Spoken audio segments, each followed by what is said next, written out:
Hey, all right, and welcome to all in today's class. Now, today we will discuss about the nature and limitation of regional states. During pre-independence बात करें तो nature और limitation क्या थे regional states के. Example Rohilkhand के क्या थे, मराठा, सिख, जाट के क्या थे, ये सब हम डिटेल में डिस्कस करेंगे.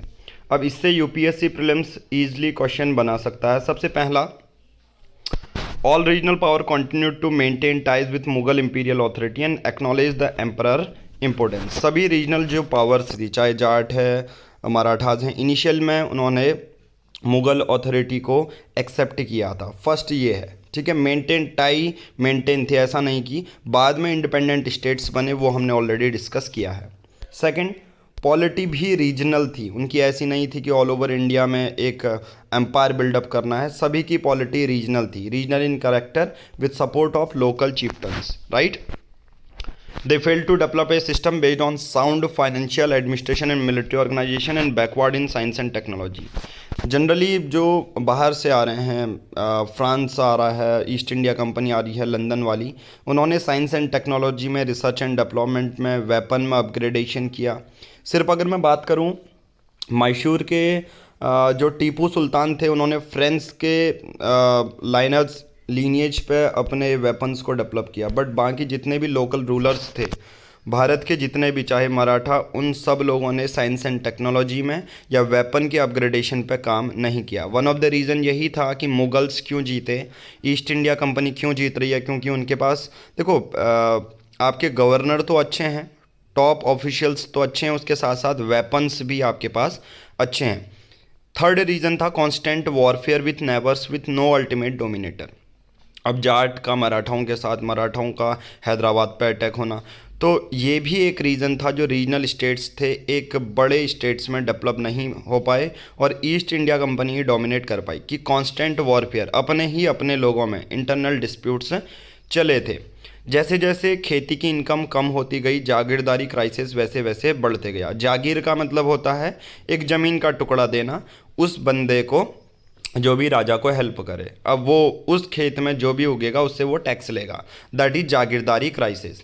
जागीरदारी क्राइसिस हुआ क्या था, अब जागीर्स तो बहुत हो गए थे, जैसे ज़मीन कम पड़ गई थी, बट जो उसे लेने वाले छोटे छोटे लोकल चीफ्स थे वो ज़्यादा हो गए थे. तो सिंपल सी बात है, ये बढ़ जाएगा ज़मीन का टुकड़ा और उतना ज़्यादा टैक्स नहीं बढ़ेगा. अब ये लोग क्या करेंगे, फिर इससे जागीरदारी क्राइसिस कैसे होगा, जितने ज़्यादा लोकल रूलर्स होंगे वो क्या करेंगे, अब अपने जो उनको जागीर मिली गई है मुगल्स से या किसी बड़े रूलर्स से, ईस्ट इंडिया कंपनी से, अब ये लोग क्या चाहेंगे, उस ज़मीन के टुकड़े से ज़्यादा पैसा चाहेंगे. पहले अगर वो 80% टैक्स ले रहे हैं तो वो अपने फ़ायदे के लिए, क्योंकि अब उनके पास ज़मीन का टुकड़ा कम है, वो अब 90% तक का भी टैक्स लेते रहेंगे. दैट इज़ जागीरदारी क्राइसिस. तो समझ में आ गया. अगर डायरेक्टली पूछा जाए प्री इंडिपेंडेंस के दौरान, जो मॉडर्न हिस्ट्री के दौरान जो हमारे रीजनल स्टेट्स थे, इससे पहले हमने जो फाउंडर भी पढ़े थे, मैसूर, बंगाल, अवध, सिख, इन सब में क्या कॉमन चीज़ थी, क्यों ये एक पावरफुल डेवलप नहीं हो पाए थे, राइट. इकोनॉमी कम हो गई थी. ये तो थे कुछ 4-5 फैक्ट जिसके बेसिस पर आप इस टॉपिक को अच्छे से समझ सकते हैं कि उस समय सभी रीजनल स्टेट्स का नेचर क्या था. सभी को एक बार समराइज़ कर दिया हमने, यहाँ पर लिख दिया. अब नाउ सोशियो इकोनॉमिक कंडीशन कैसी थी वहाँ की. सबसे पहले एग्रीकल्चर देखते हैं. It was technically backward but peasants worked hard for it, however they did not had adequate returns from it. Agriculture अच्छा था, साइंस एंड टेक उसमें अपग्रेड नहीं कर रहे थे, बट वहाँ के जो किसान थे उनको रिटर्न अच्छा नहीं मिल पाता था. They were always oppressed by rulers for exorbitant taxes. जैसे मैंने अभी बोला कि 80% के बदले वो 90% टैक्स ले रहे हैं, क्योंकि जागीरदारी क्राइसिस हो रही है. रूलर्स तो बढ़ चुके हैं बट ज़मीन वही है. Landless situation worsen under the British, और ज़्यादा एग्रीकल्चर की सिचुएशन वर्स हो गई. समझ में आ रहा. तो बेसिक सा हमें यहाँ क्या निकल के आया, टैक्स पे टैक्स बढ़ाते गए, राइट. सिंपल सा यहाँ पर यूपीएससी प्रीलिम्स का टॉपिक है. Trade and industry. India was self sufficient in handicrafts and agriculture product, दस डिडेंट इम्पोर्ट मच. भारत उस समय इम्पोर्ट नहीं करता था, क्योंकि खुद के ही हैंडीक्राफ्ट थे, लोग खुद से बनाते थे. चटाई हो गई, जो बड़े बड़े बाउल्स हो गए, ठीक है, एंड एग्रीकल्चर प्रोडक्ट भी भारत खुद ही बना लिया करता था। सो प्री इंडिपेंडेंस और ड्यूरिंग मॉडर्न हिस्ट्री अगर कोई पूछे तो आप कहोगे export was higher than import, मतलब भारत से ज़्यादा जाता एक्सपोर्ट बहुत था, इंपोर्ट कम होता था। कोई पूछेगा रीज़न क्या था, क्योंकि इंडिया उसमें सेल्फ सफिशिएंट हुआ करता था इन टर्म्स ऑफ हैंडीक्राफ्ट, जो हाथ से बनी हुई चीज़ें हैं। कोई भी आप अपने रूम में बैठे हो, चाहे चेयर में बैठे हो, टेबल में बैठे हो, दरी हो, चटाई हो, वो हैंडीक्राफ्ट हाथों से बनी रहती थी। और दूसरे जो एग्रीकल्चर प्रोडक्ट थे वो भी भारत में सेल्फ सफिशिएंट थे। तो ईस्ट इंडिया कंपनी या दूसरे ये क्या करते थे, यहाँ से एक्सपोर्ट ज़्यादा करते थे, क्योंकि इंपोर्ट नहीं करते थे, क्योंकि ऑलरेडी ये बल्क में था हमारे पास, राइट। तो नाउ आज की इस वीडियो में हम इतना ही करेंगे, जिसमें nature and limitation of regional state करा। यही डायरेक्टली पूछा जा सकता है कि किस किस चीज़ में हम फेल हुए या क्या क्या रीज़न थे।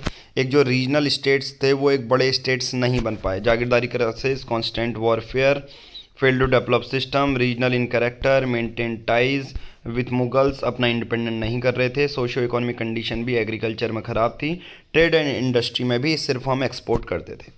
तो आज की इस वीडियो में हम इतना ही करेंगे। पूरी कंप्लीट यूपीएससी प्रीलिम्स 2022, 2023 या सभी एग्ज़ाम के इंडियन जीएस आप परचेज़ कर सकते हैं सिर्फ 499 रुपीज़ में।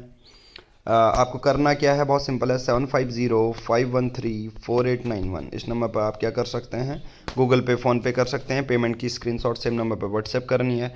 हम आपको अपने व्हाट्सएप ग्रुप पे ऐड कर लेंगे और जहां पर आपको डायरेक्ट मैसेज किया जाएगा for PDF and links. Thank you, have a nice day.